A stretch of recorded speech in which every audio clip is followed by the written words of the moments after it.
They came for the key. He left me his greatest secret. This isn't the story you think you know. It didn't play out on a screen with actors and a score. It happened in a quiet house on a street you might drive down. It happened to me.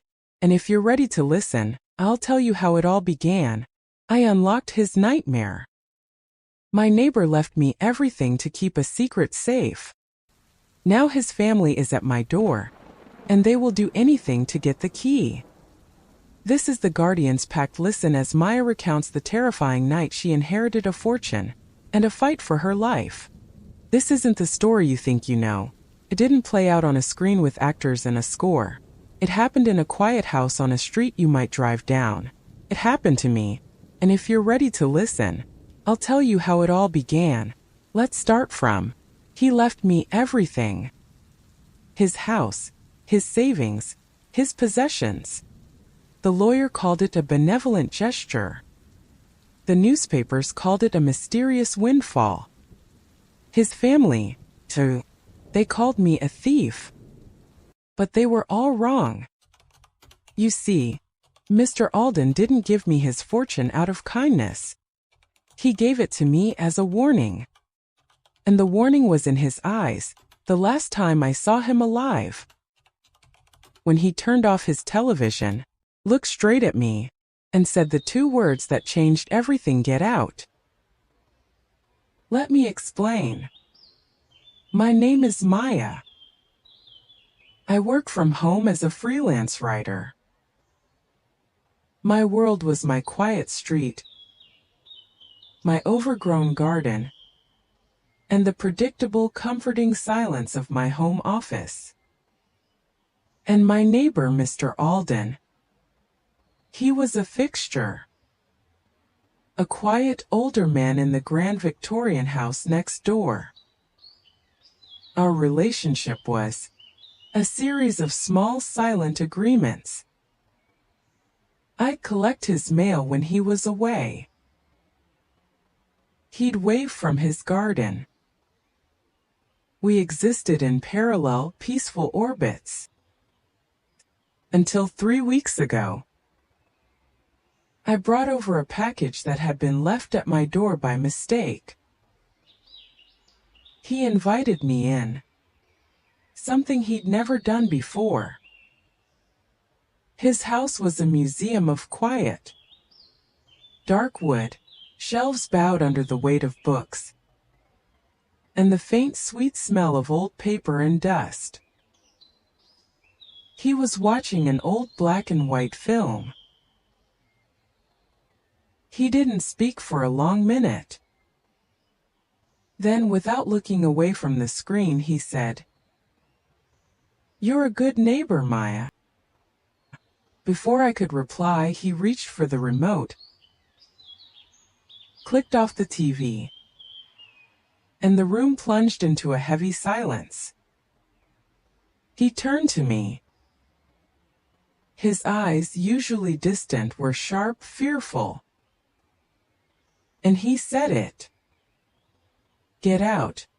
Not angry. Urgent. A plea. I left, confused and a little hurt. That was the last time I saw him. 2 days later, the police found him. Natural causes, they said. Peaceful. I didn't feel peace. I felt that same chilling urgency from his last words. Then, the letter from the lawyer. The reading of the will. His children, a son and daughter from out of state whom I'd never met, were there. The lawyer read the terms. The entire estate, the house, the investments. Everything, to my neighbor Maya Phillips, for her kindness and discretion. The silence that followed was volcanic. His son's chair screeched back. This is an outrage. His daughter just stared at me, her eyes like ice. The lawyer handed me a small, sealed envelope. separate from the legal documents. "He left this for you specifically," he said. On the front, in Mr. Alden's shaky handwriting, it said, "For Maya. Do not open until you are alone in the house."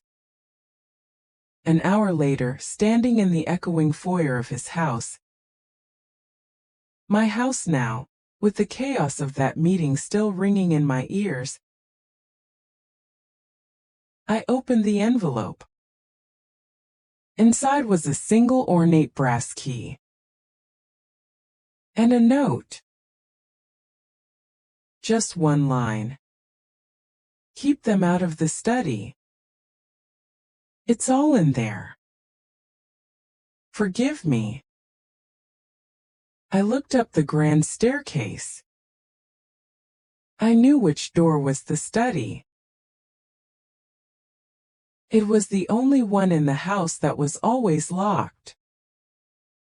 The key in my hand felt impossibly heavy. That's when I heard the first car door slam outside. Then another. His family hadn't gone home to contest the will. They had followed me. They were on the porch. And the only thing between them and whatever secret Mr. Alden died protecting was me and this key. This is where my story truly begins. The sound wasn't a knock. It was a demand. 3 thunderous blows against the old oak door that vibrated through the floorboards and up my spine. For a heartbeat I was a statue, the key a brand in my clenched fist. The second volley came, even harder. "Maya, we know you are in there. Open this door. We're not leaving." It was the son's voice, Jonathan, stripped of all lawyer office pretense, raw and threatening. Every instinct screamed to hide, to run upstairs and bolt a door behind me. But Mr. Alden's plea echoed louder. "Keep them out of the study." They weren't getting past me. I forced my legs to move, each step towards the front door feeling like wading through cold water. I did not unlock it. I spoke through the wood, my voice surprisingly steady. "You need to leave. This is my home now." A bitter laugh. "Your home? By what magic? You manipulated a sick old man." That was the daughter, Eleanor. Her voice was a scalpel, precise and cold. "Open this door and we can talk about what's fair. A cash settlement. Walk away clean. Or we drag this through probate court for years. You'll lose. And you'll be buried in legal fees." I peered through the side window. Jonathan paced like a caged animal, while Eleanor stood perfectly still, her gaze fixed on the door as if she could see through it. They were a perfect storm. His hot rage, her cold calculation. "There is nothing to talk about," I said, my cheek against the cool wood. The will was clear. The will was the delusion of a lonely, failing mind. Jonathan roared, his fist hitting the door again for emphasis. I flinched. "That house, everything in it, is our family's legacy. Not yours. You have no right." His words ignited a spark in me. "He gave me the right," I said, my voice dropping more intense. "He chose me. And he was clear in his wishes. Now please, leave." The silence that followed was more frightening than the yelling. I could feel them communicating without words on the other side of the door. Finally Eleanor spoke, each word dripping with venomous promise. "This isn't over, Maya. We will be back. With the police. With the judge. You are a squatter in our father's house. Enjoy it while it lasts." Heavy footsteps retreated from the porch. Car doors slammed. An engine gunned aggressively, then faded down the street. The sudden quiet was deafening. I slumped against the door, the adrenaline draining away, leaving me shaky and hollow. They were gone. For now. But they'd be back. And I was alone. My eyes traveled back up the stairs. The key in my hand felt like the only solid thing in the world. The study. It was the reason for all of this, the inheritance, the anger, the fear. Mr. Alden didn't leave me a fortune. He left me a mission. And I couldn't fulfill it from the foyer. I climbed the stairs slowly, each creak of the wood a loud proclamation in the silent house. The hallway upstairs was long and dark, lined with closed doors. At the very end, just as I knew it would be, was the study door. Dark oak, heavier looking than the others, with a tarnished brass knob and a shiny modern deadbolt that looked starkly out of place. The keyhole beneath it was ornate, intricate. A perfect match for the key I held. I stood before it for a long minute, listening to my own heart. What was I so afraid of? Bad financial records? Eccentric collections? Deep down, I knew it was more. The urgency in his note, the fear in his final words to me, they pointed to a secret with weight. A dangerous weight. I inserted the key. It turned with a smooth, well-oiled clunk that resonated in the quiet hall. The deadbolt slid back with a heavy final sound. I turned the knob and pushed the door open.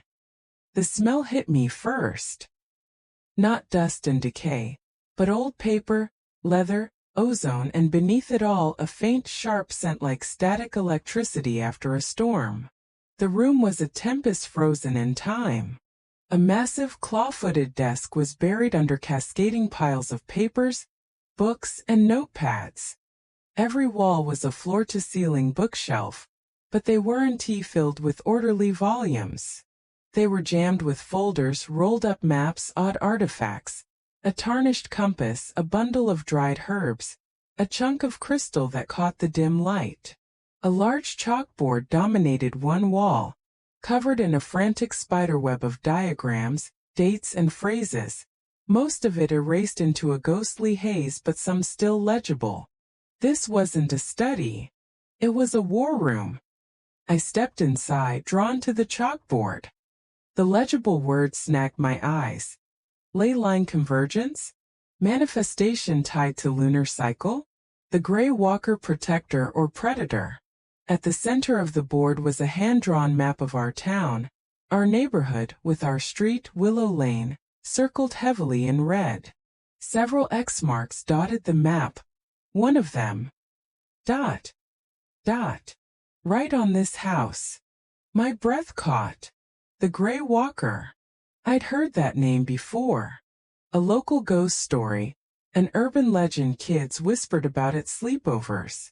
A shadowy figure said to be seen in the oldest parts of town, a remnant of some 19th century tragedy. I'd always dismissed it as folklore. But here it was, in the meticulous obsessive research of a rational reclusive man. He wasn't just collecting stories. He was documenting evidence. I turned to the desk.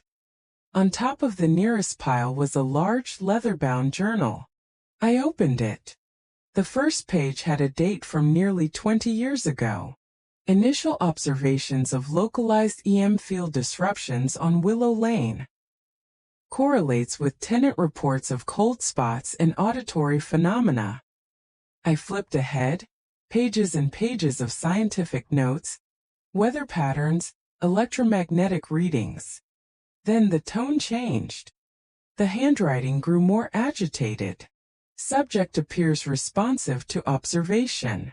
Attempted communication via EVP. Result. Class of voice captured. Message mine. A chill that had nothing to do with the room's temperature crawled up my back. I kept flipping to an entry dated just last month. The writing was almost illegible, scrawled in panic. It's not a residual haunting. It's intelligent. It's aware of me. It knows I'm getting close to the source. The disturbances are no longer just auditory. I've seen it. A shade in the garden at the witching hour. It grows more solid each cycle. It is anchoring itself to the property. To me, I have made a terrible mistake. I have attracted its full attention. The final entry from 1 week before his death was a single shaking line. The only safe path is to find a new guardian. Someone it does not yet know. God forgive me. I closed the journal, my hands trembling. It was all true. The legend, the phenomenon, the danger. Mr. Alden hadn't been a paranoid old man. He'd been a researcher who'd stumbled into a live current and gotten electrocuted by it. And in his desperation, he'd passed the live wire to me. As if on cue, the old floor lamp in the corner of the study flickered. Once. Twice. Then the light bulb died with a soft ping, plunging half the room into deeper shadow. The static electricity smell grew stronger. From the direction of the garden, faintly through the closed window, came a sound that stopped my heart cold. Not a branch scraping. It was the distinct, slow, deliberate crunch of a footstep on gravel. The sound from the garden wasn't an animal. It was too heavy, too deliberate. A single crushing crouch of gravel. And then, absolute stillness. I stood frozen in the dark study, my knuckles white where they gripped the journal. The static smell was so strong now it coated the back of my throat. Every light in the room was dead, leaving only the ghostly blue moonlight filtering through the window to paint the chaos in shades of indigo and shadow. My eyes were locked on the window, on the slice of the overgrown garden it revealed. I saw nothing but shifting patterns of dark and darker. But I felt it. A pressure, a focused attention out there in the night, trained directly on this room. On me. The Gray Walker. It wasn't just a phrase in a journal anymore. It was a presence, and it knew its new observer had arrived. Logic screamed at me to run, to call the police, to do anything but stand there. But a deeper, more instinctual part, the part that had just read a first-hand account of this very terror, knew that turning my back, showing fear, might be the most dangerous move of all. Mr. Alden's note suggested it fed on attention, on fear. I had to be still. I had to be quiet. I forced my breathing to slow in and out, counting the seconds. The pressure didn't lessen, but it didn't advance. It was a standoff. Minute bled into agonizing minute. Finally, with a sensation like a held breath being released, the feeling of piercing attention began to diffuse. The static smell faded. The garden returned to just being a garden, dark, quiet, but no longer occupied. I didn't move for another 5 minutes. When I was sure, I carefully backed away from the window, my eyes never leaving it, and felt for the study door. I slipped out into the hallway, closed the door as silently as I could, and turned the key, locking the nightmare back inside. The click of the lock was the sweetest sound I'd ever heard. I spent the rest of the night barricaded in the smallest guest bedroom on the opposite side of the house, a chair wedged under the doorknob, every light blazing. Sleep was impossible. My mind raced through the journal's contents. The EM field disruptions, the EVP recordings, the anchoring process. Mr. Alden hadn't been chasing a ghost. He'd been documenting an infestation. A parasitic entity that was slowly tying itself to this property, using the land's energy, and what? His fear. His research. His very attention. As dawn broke, painting the room in weak, gray light, a plan formed. A desperate, crazy plan. Jonathan and Eleanor would be back, probably with the authorities.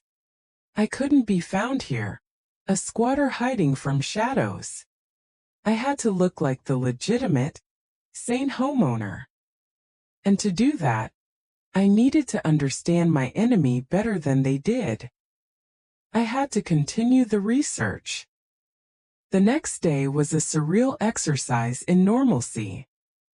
I called a locksmith to change all the external locks, a practical move against the family that felt like a pathetic defense against what was really out there. I went to the grocery store, nodding at neighbors, all while a constant low-grade terror hummed in my veins. Every reflection in a window, every shift in the light, made my heart stutter. I was living in two worlds, the bright, mundane one of errands, and the dark, secret one of the study. That afternoon, fortified by daylight, I returned to the study. The room felt different in the day, less like a haunted cave, more like a tragic archaeological dig. I began to systematically sift through the desk. Beneath more technical journals, I found a folder labeled Personal Correlates.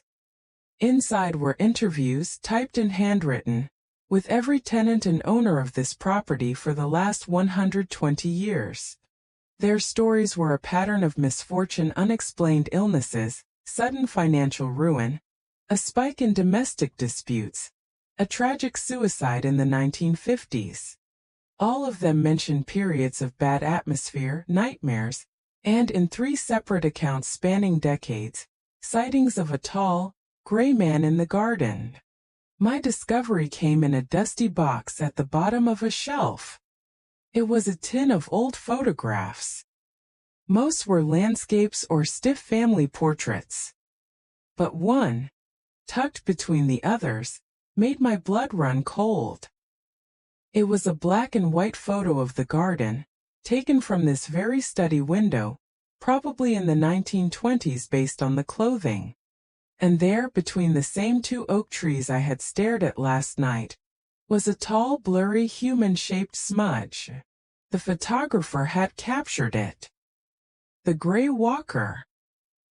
It was real. It had been here for a century. Beneath the photo was a single, yellowed clipping from a local paper from 1898. A short article about the Willow Lane disappearance. A young groundskeeper named Elias Gray had vanished on the property, never to be found. The land was, at the time, owned by a ruthless industrialist named Alastair Croft, who was cited in the article complaining about the interruption to his work. Elias Gray. The Gray Walker. A name, not just a description.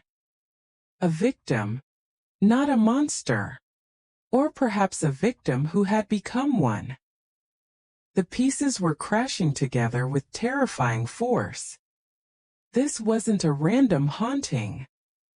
It was a specific, historical wrong festering in the soil. Mr. Alden's research pointed to the ley line convergence, a spot of telluric energy. This house was built on a spiritual wound, and the energy was keeping the pain, the anger, the injustice of Elias Gray violently present. As I sat there, the full horror of Mr. Alden's final act settled on me. He hadn't just given me his house. He had transferred the tenancy. He had made me the new focal point for an entity that fed on the living. The family thought they were fighting for real estate. They were fighting for a death sentence. That night, I was ready. Or as ready as I could be. I didn't hide in the guest room. I sat in the parlor downstairs, a single lamp on, Mr. Alden's journal and the old photo on the table beside me. I was done being prey. If I was the guardian, I had to establish the terms. Just past midnight, the lamp flickered. The static smell returned. I didn't look at the garden. I spoke to the empty room, my voice clear in the thick silence. "I know your name," I said. "Elias." The temperature in the room dropped 10 degrees in an instant. The light bulb in the lamp strained, its filament glowing a furious red before it died, plunging me into darkness. But this time, I wasn't afraid of the dark. I was using it. "You don't have to be angry with me," I whispered into the chilling air. "I'm not your enemy. Show me what you want." From the corner of the room, near the hallway that led to the study, a shape began to coalesce. Not the blur from the photo, but a deeper pool of shadow that pulled the available light into itself. It had no features, just a tall man-shaped void. And it was moving. Slowly, deliberately, not towards me, but down the hallway. Towards the locked study door. It stopped before the door, a silhouette of absolute blackness. And then, it did something that shattered every assumption. It raised a shadowy arm and pointed, not at the door, but at the floorboards in front of it. Then it simply dissolved, the shadows rushing back to their corners as if they'd never been disturbed. The message was unmistakable. It wasn't trying to get into the study. It was trying to show me something was under it. The hallway was empty. The chilling cold bled away, leaving the normal night air of the old house feeling almost warm by comparison. But the message was seared into my mind, more real than the floorboards it pointed to. Under the study. For a long time I just sat there in the parlor dark, my mind a riot of fear, awe, and a desperate, clawing curiosity. Elias Gray, the shadow, the walker, the victim, wasn't trying to claim the study. He was trying to reveal it. The heart of the mystery wasn't in Mr. Alden's frantic notes. It was in the earth below them. I waited for dawn. Sleep was a forgotten concept. As soon as the first gray light made it safe to move without imagining shapes in every corner, I went to the tool shed. Mr. Alden had been a meticulous man. I found a crowbar, a heavy hammer, and a work lantern. Armed with tools that felt absurd against a spectral enemy, I marched back to the study. I didn't know where to start. The room was a labyrinth of clutter. I moved what I could: boxes of papers, stacks of books, clearing a small area near the center of the room, where the shadow had pointed. The floor here was the same wide plank oak as the rest of the house, dark with age and wax. I got on my hands and knees, running my fingers over every seam, every nail head, looking for a telltale gap, a hidden ring, anything. Nothing. Frustration mounted.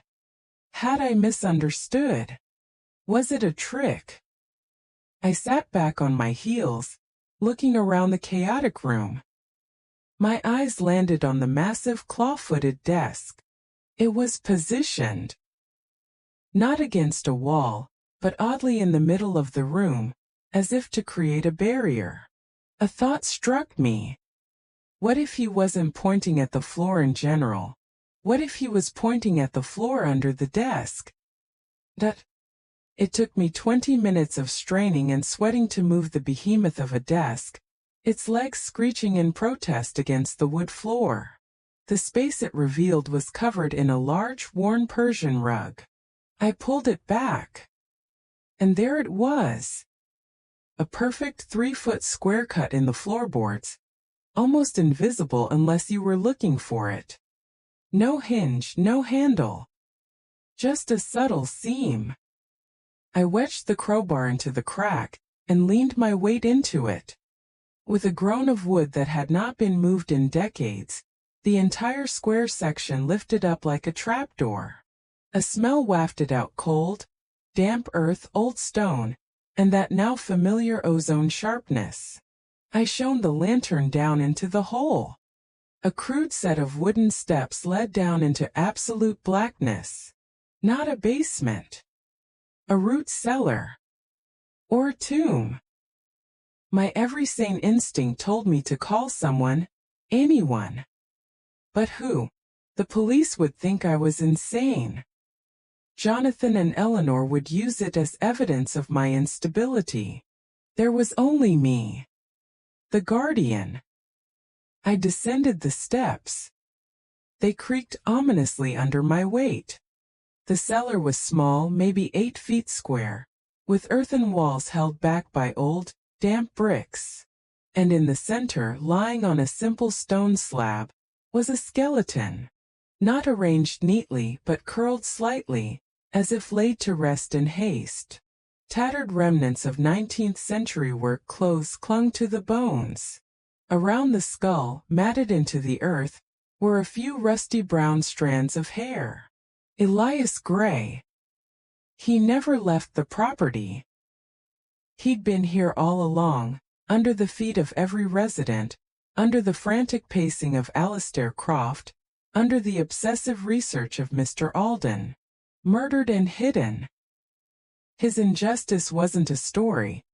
It was a physical fact, buried in the dark. But that wasn't all.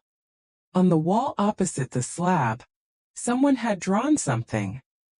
In what looked like thick, dark paint or something else was a large, intricate symbol. A series of interlocking circles and harsh, angular lines. It was the same symbol I'd seen scribbled in the margins of Mr. Alden's later journals, with question marks and frantic exclamation points around it. Beneath the symbol, scratched into the brick, were 2 words: "Silence him." This wasn't just a grave. It was a prison. That symbol, I realized with dawning horror, wasn't graffiti. It was a binding. A cruel supernatural gag order placed on Elias's spirit by whoever did this, likely Alistair Croft, to keep his ghost from crying out for justice. But bindings erode. A century of ley line energy, of psychic pain, had given the spirit strength. It couldn't speak, couldn't manifest clearly, but it could influence. It could project its rage, its cold, its static presence.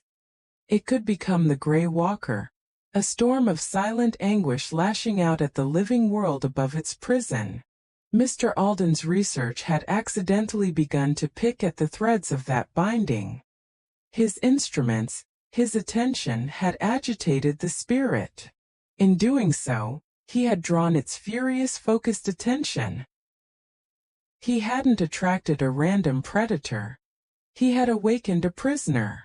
As I stood there in the silent grave, the final piece of the Guardian's pact clicked into place. Mr. Alden wasn't asking me to keep a secret. He was begging me to finish what he started. To break the binding. To silence the silence. I heard the noise from upstairs first. Not a ghostly sound. A human one. The crash of the front door being forced open. Jonathan's voice, roaring my name. Eleanor's, colder, directing someone. Check upstairs. The study. The family was back, and they hadn't come with a lawyer this time. They'd come with force. Panic shot through me. They couldn't find this. They would destroy everything, cover it up, and in their greed, they would solidify the prison forever. I scrambled up the steps, my heart hammering against my ribs. As my head cleared the trapdoor, I saw the study door fly open. Jonathan stood there, a crowbar of his own in his hand, his eyes wild. He took in the moved desk, the open trapdoor, and me emerging from the floor like a specter. What in God's name?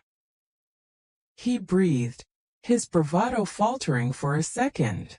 This isn't about money, Jonathan, I said, my voice surprisingly calm as I climbed out. It never was. There's a body down there. The man this legend is based on. He was murdered. And this house has been his cage for over a century. He stared, disbelief and a flicker of superstitious fear warring on his face. Then Eleanor pushed past him, her eyes scanning the room, landing on the open hole. "You're digging up nonsense to justify your theft," she spat, but her voice lacked its usual ice. She could feel it too, the wrongness pouring out of that opening. "You can feel it, can't you?" I pressed, taking a step towards them. "The cold. The dread. That's him. And your father was trying to help him. He left me this house not to enrich me, but to empower me to do what he couldn't, to set things right. If you take this property, you inherit that. You inherit his anger." For a moment, they hesitated, united in a shared, primal unease. Then Jonathan's greed overrode his fear. "Ghost stories," he snarled, raising his crowbar. "Get out of my way. I'm taking back what's mine." He moved towards the desk, towards the open trapdoor, perhaps thinking of hiding evidence, perhaps just driven by brute possession. As he passed the threshold of the study door, every light in the house blew out at once. Not a flicker, a simultaneous pop. The static charge spiked, sharp and painful in the nose. And from the open trapdoor at my feet, a wave of cold so intense it burned washed upward. Jonathan froze. Not from choice. His body locked rigid, his eyes wide with a terror deeper than any I had ever seen. Behind him, Eleanor gasped, backing into the hallway. In the absolute dark, a form began to rise from the open hole. Not the shadow from the hall. Something more. A figure of pale, cold light and swirling dust. The outlines of a tall man in work clothes. Features blurred but focused entirely on Jonathan Alden, the intruder, the descendant of greed. The Grey Walker had finally been given a clear target. Time didn't freeze. It shattered. In the absolute dark of the study, three realities collided: Jonathan's raw, petrified greed, Eleanor's calculated world cracking at the seams, and the luminous, furious justice of Elias Gray made manifest. The spirit didn't move like a man. It unfolded, rising to its full height until its head of shimmering dust and pale light nearly brushed the ceiling. It had no face, but its attention was a physical force, a beam of glacial cold pinning Jonathan where he stood. Jonathan's crowbar clattered to the floor, the sound shockingly loud. A strangled, wet noise escaped his throat, not a word, but the sound of a soul scouring itself with terror. He tried to back away, but his legs wouldn't obey. Eleanor, in the hallway, let out a sharp cry, not of fear for her brother, but of utter worldview-shattering shock. The thing in her father's study was real. Every legal argument, every assumption of superiority, evaporated in its chilling light. I stood my ground between the spirit and the open grave. This was the moment of the pact. "Elias!" I called out, my voice cutting through the static-charged air. "Look at me." The luminous head slowly turned. The beam of attention shifted from Jonathan to me.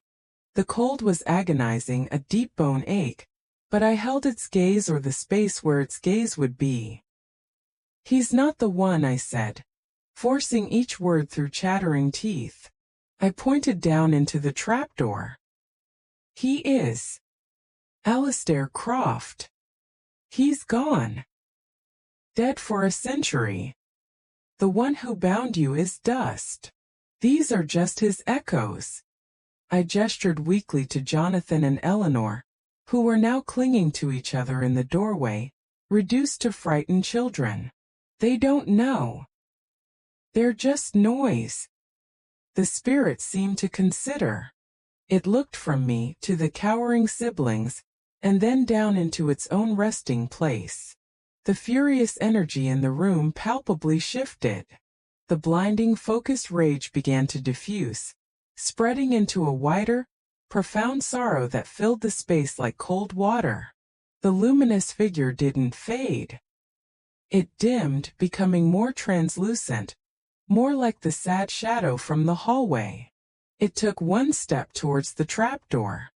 Then another. It wasn't threatening anymore. It was, returning. As it passed me, the crushing cold lessened. At the edge of the hole, it paused and looked at me one last time. I saw it then not as a monster but as a man. A young man, confused and in immense pain. I gave a slight respectful nod.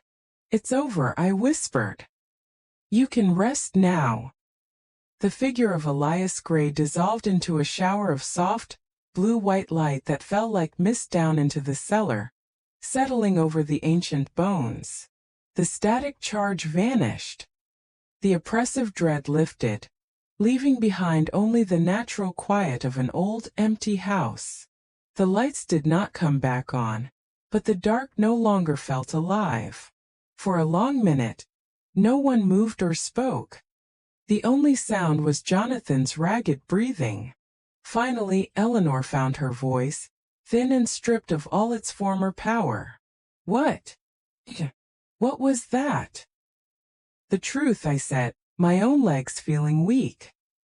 I walked to the wall and found an old oil lamp Mr. Alden kept for power outages, lighting it with trembling hands. The warm flickering glow pushed back the dark, making the room feel almost normal again. "The truth your father discovered. The reason he left this place to me. He needed someone who would see it, not someone who would just own it." Jonathan slid down the doorframe, sitting hard on the floor, staring blankly at the now harmless trapdoor. His ambition had been hollowed out. "A body?" he mumbled. "There's really a body? We need to call the police," Eleanor said, but it was a reflex devoid of conviction. "Yes," I agreed, surprising her. "We do. But not to report a trespass. To report a historical homicide. Elias Gray deserves a proper burial. And his name back." I looked at them both, seeing not enemies now, but people who had just lost their father and their inheritance in the most traumatic way possible. "Your father's will stands. The house is legally mine. But the money. The investments. I don't want it. It's tainted by all of this. We can use it to give Elias a proper grave, to preserve his story, and the rest. You can fight over it fairly in probate without me in the middle. I just want the house." They looked at each other, a silent communication passing between them. The fight had gone out of them, replaced by a numb exhaustion and the dazed need to make the nightmare end. Eleanor nodded once, a sharp, businesslike motion that was her last vestige of control. "We'll have our lawyer draw up the agreement. You relinquish all claim to the liquid assets. We drop all contestation of the property." It wasn't friendship. It was a truce brokered over a grave. The days that followed were a blur of official and surreal activity. The police were, predictably, skeptical until they saw the skeleton and the 1898 article. The case was reopened as a historical cold case. Elias Gray's remains were carefully exhumed and taken to the county coroner. I gave a statement, leaving out the luminous apparitions and speaking only of discovering historical papers and a hidden cellar. It was enough. Jonathan and Eleanor signed the papers and left town, their energy spent. They wanted distance from the horror, and I didn't blame them. I stayed. When the authorities were done, I had the symbol on the cellar wall, the binding carefully documented by a historian. And then I personally scrubbed it from the bricks until not a trace remained. I felt a final gentle release in the air, like a sigh held for a century. On a clear, cold afternoon, I stood in the town cemetery at the fresh grave of Elias Gray. A simple, dignified headstone bore his name and the dates we could guess. I laid a single white stone on it, a tradition for remembrance. "I'm sorry it took so long," I said to the quiet earth. "Rest now." I walked back to the house on Willow Lane. It felt different. The silence was peaceful. The shadows were just shadows. The study, now cleared of Mr. Alden's frantic research, was just a room full of sunlight and dust motes. I had kept my promise. I was the guardian. But a guardian of what? An empty house? As I stood in the quiet foyer, I understood. Mr. Alden's final true gift. He didn't pass me a burden. He passed me a purpose. This house, with its terrible history, was now a place where a wrong had been righted. It was a story that needed to be told, not as a ghost story to frighten, but as a mystery to be solved, a justice to be sought. So, I sat down at my laptop in the parlor, the same room where I had faced the shadow, and I began to write. Not a report, but the story. Our story. The story of Mr. Alden, of Elias, of the key, and the pact. I wrote it as a warning, as a testament, and as a proof that some doors, once opened, can lead you not to darkness, but to light. And that is how I became the keeper of this house, and the teller of this tale. The ghost is gone, but the story remains, and it's mine to tell.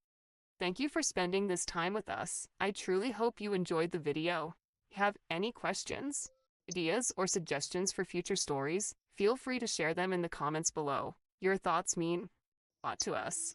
If this journey warmed your heart, don't forget to like the video and share it with someone who loves stories like these.